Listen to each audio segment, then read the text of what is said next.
Hey everyone, my name is Ash and welcome back to my channel. For today's video, we will be discussing the industry plan.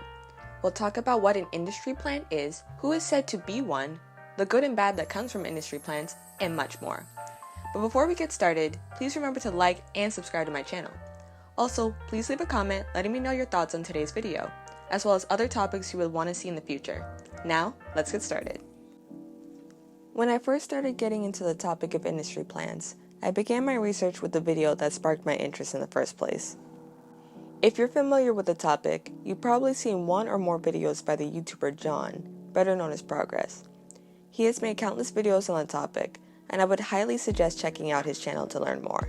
That being said, I'll also be using the definition he uses, seeing that it's pretty extensive and touches a number of points.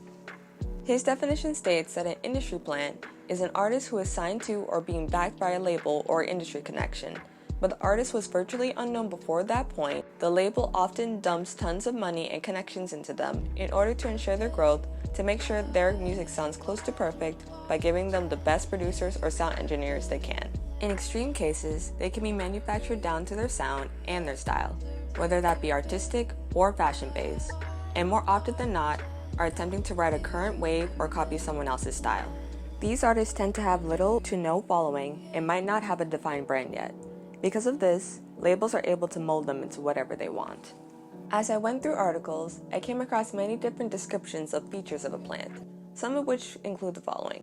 For one, they are usually obscure artists rebranded and then mass pushed. We find that those who are alleged industry plants are musicians that likely favor other popular artists of the time. Their music and look come off as copycatish, straying away from the artists they once were. Another feature comes from Complex.com, where the article states that the artist claims to be independent, but isn't. People have questioned the authenticity of certain independent artists, for multiple reasons. One is due to the fact that their music and music video production is rather high quality.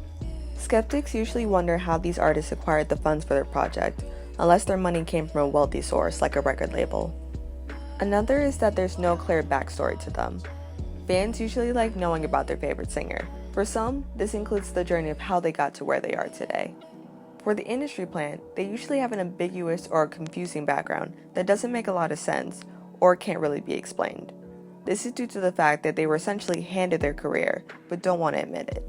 Another feature of an artist given the industry plant label is described as one that is lucky enough to have familial connections to the industry or good fortune of financial resources.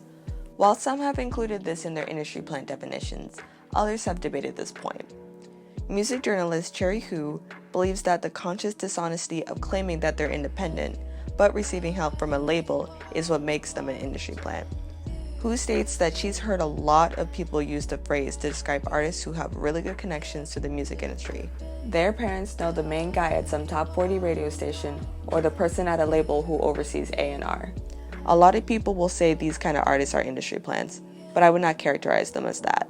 This point is debated a lot because it's usually brought up when invalidating a musician's success. Some other features include the fact that these artists have very popular songs on the chart, but have little to no content in their discography. Not only this, but the music that they do have can have a major feature or is promoted by bigger artists or influencers. Genuine artists usually have quite a few projects out before making it big, while industry plants usually have little to no music that is anywhere to be found. To be clear, not every artist in the music industry, especially small ones that have big come-ups, are industry plants. Success can come from years of hard work and hustle, and just because an artist was unfamiliar to you and the rest of the masses, doesn't mean that they were a creation of a label. A quote from Complex.com even discusses this by saying, "There's a push and pull relationship between how much an artist is being promoted and a listener's natural interest in them. And when that balance gets out of whack, it causes people to believe that something is fishy."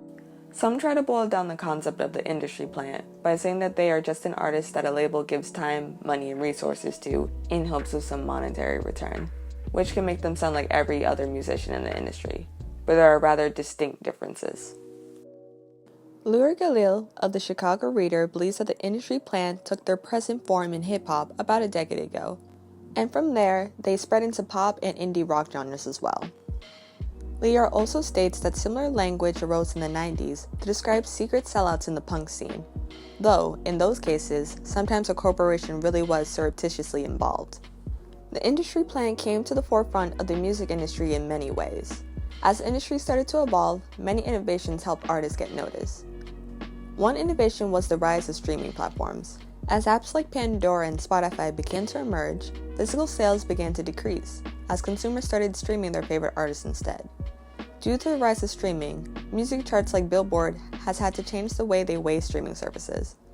Around the middle of last year, Billboard began counting streams on paid subscriptions like Apple Music and Spotify Premium more than those on YouTube and Spotify Basic. While these changes are still weighted less than physical album sales, they have given way to possible view or stream botting, which inflates the number of views or streams the music actually has. Other platforms that may have given way to the industry plan include Genius and XXL Magazine.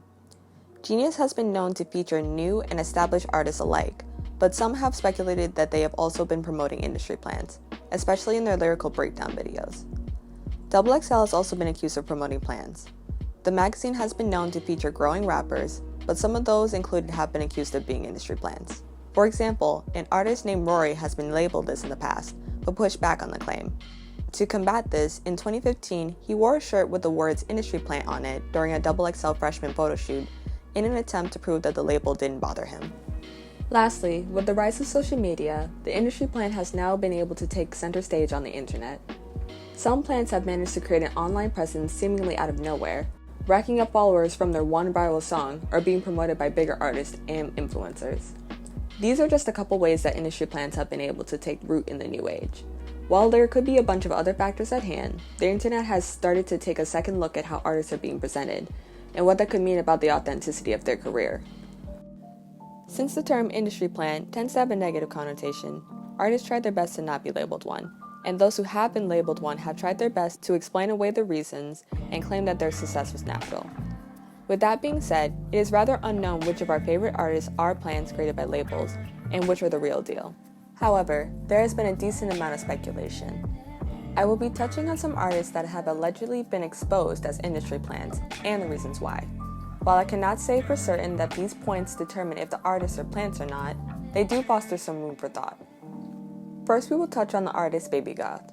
Progress has made a couple videos about her, where he goes into more details. But as a quick summary, she started to be considered a plant due to the fact that her origin story was a bit of a mystery. She was signed to Republic Records and was able to be featured on the rapper Trippie Redd's album, but at the same time had little to no content of her own. This raised questions as to who she was and how did she get these opportunities. Eventually it came out that she actually started off as a singer going by the name Bria Bueno, but was virtually unknown at that point. When she signed to Republic Records, she had been given a completely different sound, as well as started going by the stage name Baby Goth. She also had a completely new look, emulating more of the male rappers she was associated with. The next artist that we will look at is Jumex. He released his first single, Trapped, in late 2018. The song went viral with 3 million streams and had 8 million views on the music video. His first EP, Loner, was released in 2019, included the single Loner, which netted about 8 million streams and 7.5 million views in 6 months. People speculated that his views on YouTube and SoundCloud appeared to have been inflated, seeing as there was little to no traffic before that point. If his viral success wasn't enough to spark debate, many things have came out that raised questions about his authenticity. It came out that Jumex had had previous music released before Trapped, but it wasn't as good quality as his newer stuff. Not only this, but Taco from Odd Future, a well-known hip-hop collective group, directed his trap music video. And DJ Snake, a well-known DJ and record producer, promoted his song on his social media. All of this led to a lot of speculation of how such a small artist could get such big names to help him. This has led people to believe that Jumex was basically created for the sake of filling a void of Lil Peep and or XXXTentacion due to their passings. The next artist we will be discussing is Billie Eilish. While we can say that Billie's musical style and fashion are pretty authentically her, there are claims that her connections to the industry are what helped her blow up really quickly. As many of you know, Billie's gain to fame was the song Ocean Eyes. While there is a bit of uncertainty about the song's origin, her brother Phineas has been attributed to creating the song. Before this, Billie had other songs like She's Broken and Fingers Crossed, but like other industry plan examples, they weren't on the same level as Ocean Eyes lyrically and production based. Like I said before, some have included those who have familial connections to the industry. If you look at Billie's immediate family, you will see that her brother Phineas was already an actor and musician with a pretty solid resume, and he also has helped with a lot of her stuff, including co-writing and producing her album When We All Fall Asleep, Where Do We Go? Their mother, Maggie Bird, is said to be an actress, voice artist, singer, songwriter, and screenwriter, and their father, Patrick O'Connell, is a part-time actor. And if that wasn't enough, the major red flag in Billie's case is that she was supposedly signed to Interscope Records with no music in her discography. In Billie's situation, some straddle the fence on whether she's a plant or not. Her music and style seem pretty on brand for her. However, regarding if these things were determined by a label are under discussion. Now, Chance the Rapper is one of the biggest names to come out regarding the industry plant debate. He apparently had music out before, but his first mixtape was in 2012. The name of the mixtape was called 10 Day, as it was created during a 10-day suspension in high school. It has been said to have been downloaded 500,000 times and was talked about in Complex and Forbes magazine. While the mixtape was started during the suspension, Chance said he spent about 8 months recording, writing, and making connections off of the hunger to put something out. His second mixtape called Acid Rap came out in 2013. It had been downloaded 1.5 million times and had better production value, as well as pretty decent features, including Childish Gambino, who Chance had previously toured with and was featured on his mixtape, Royalty. His third mixtape, Coloring Book, came out in 2016. It garnered 3 Grammys and featured some well-known names like Kanye West, Justin Bieber, and Lil Wayne, to name a few. When discussing Chance's industry plan status, some use the fact that he has political connections and is supposedly from a decently well-off family. But he also claimed that he put in the hustle, like attending open mics in Chicago and building a fan base in his hometown. So after looking over these 4 artists, it can be seen why declaring people as industry plans can vary. Baby Goth and Jumex are rather easy to debunk as genuine artists because their come-up came with the price of artist integrity and can be assumed to be the work of a label. Billie, while having a pretty distinct brand and legitimacy, does have familiar connections due to her family also working in the entertainment industry. A similar story can be said about Chance the Rapper. However, he has some foundation to his backstory, seeing as he worked at a local level in the community before blowing up. With the industry plan concept becoming a more widely talked about thing, people are starting to suspect their favorite artist is one. And if they do end up being exposed as one, what does that make of their career in the music industry as a whole? When discussing the legitimacy of certain artists, some question if being an industry plant is even a bad thing. If the artist provides good music, what's the issue of them being the creation of a label? Regarding this, I'm providing some reasonings as to why the concept of being an industry plant can be a bad thing, not only for the artist, but for the music industry in general. Fans like knowing what they're getting into. For some people, authenticity is very important. Fans of hip-hop and rap take pride in their favorite artists being about the raw and realness they discuss in their song. Fans like to root for the underdog, the nothing to something story, and industry plans remove the element partially or completely, and are looked at as sellouts for fame. With regards to more mainstream music like pop, it's not as important because their music is geared toward the masses and tends to be more generic. However, fans of the genre have complained that due to this, the music sounds rather formulated and fake. Another point against industry plans is the fact that actual artists don't get the recognition they deserve, especially if they're slapped with a label. For genuine artists, it can be kind of discouraging to work on creating your own sound, just for it to be suppressed or even stolen by labels to create an industry plant. Lastly, the industry plant themselves can be taken advantage of.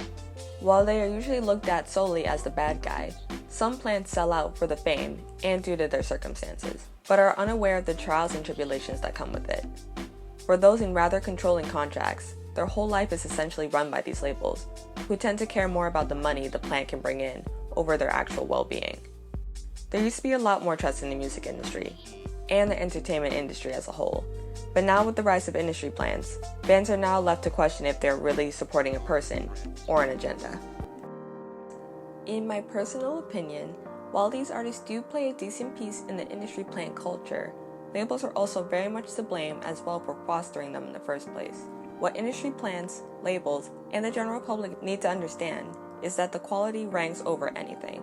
Plants won't be able to last long if the music is bad, and if your music sounds like the Walmart version of another well-known artist, you're just going to be labeled a copycat.